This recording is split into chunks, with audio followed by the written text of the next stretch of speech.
see if we're at the point now where we can do that.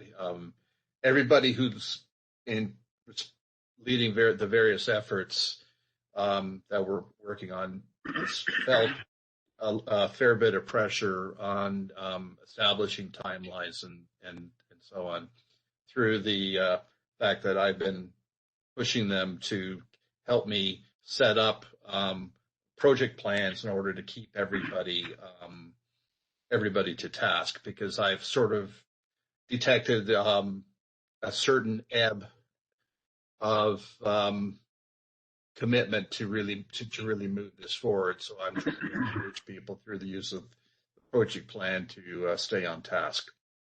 And Mick Connolly is helping me set that up on Jira. Brian, I worked on the original traffic mix quite a bit, and I think one of the challenges that you may want to talk about with them is if one of the vendors may be able to help out, or one of the labs, to really look at objectively what the differences are, right? Like Chow did a great write-up of what he's seeing in the interfaces of the tools. But, there's a whole nother level of detail if you were able to take a capture at speed and share the PCAPs with all the parties involved, so you can see in detail what is actually going on the wire. Because with the original mix we did, we tried all this too, right? And we never quite got there, and we never got to a conclusion of what the exact differences were. And then it just morphed into this effort. So I think the risk you have is if you don't dive into that detail, you'll just be going round and round, trying to get to something that's similar enough. Right. And that's the other thing. You probably want to set a bar for what you consider acceptable. And we've done so.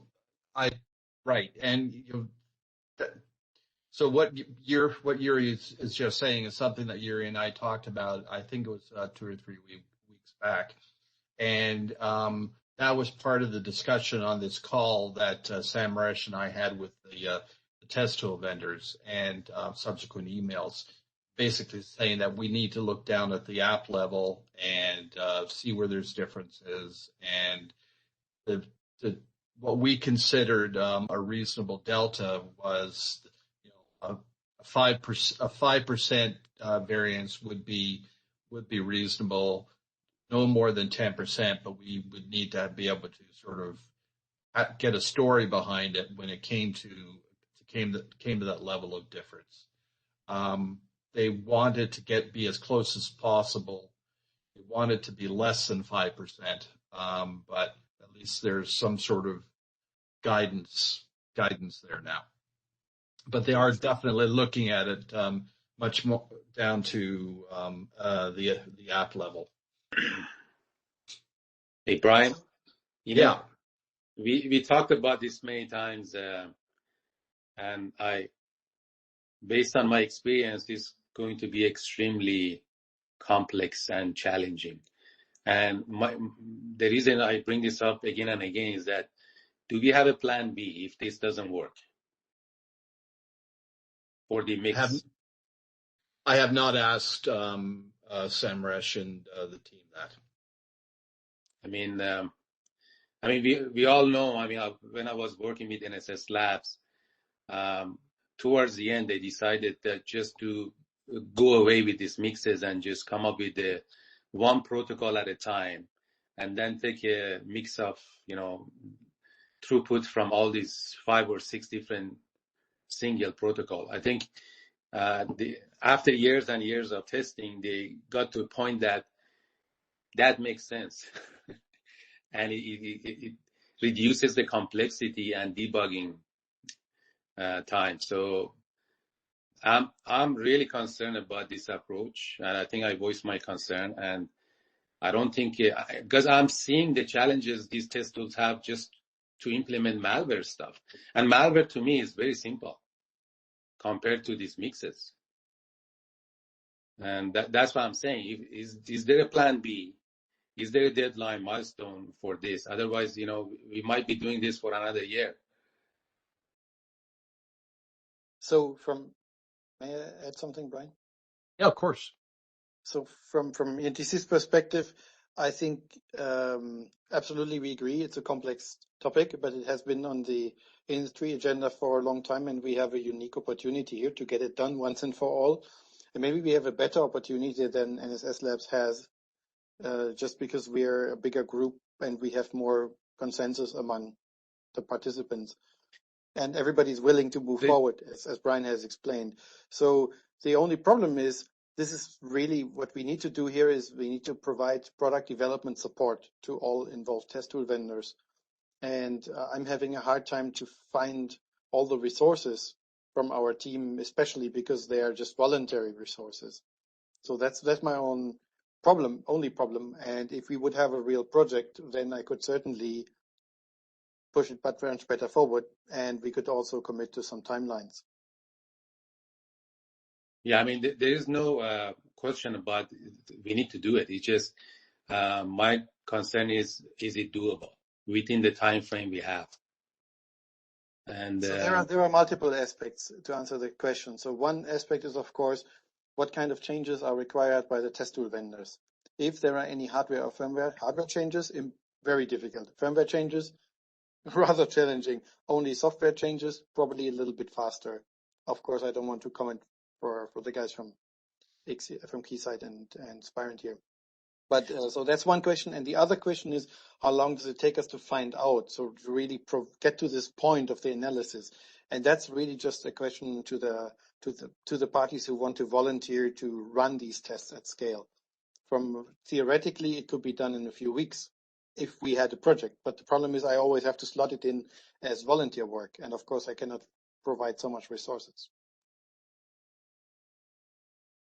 So when you say a project, if there was a project, Carson, what exactly are you saying?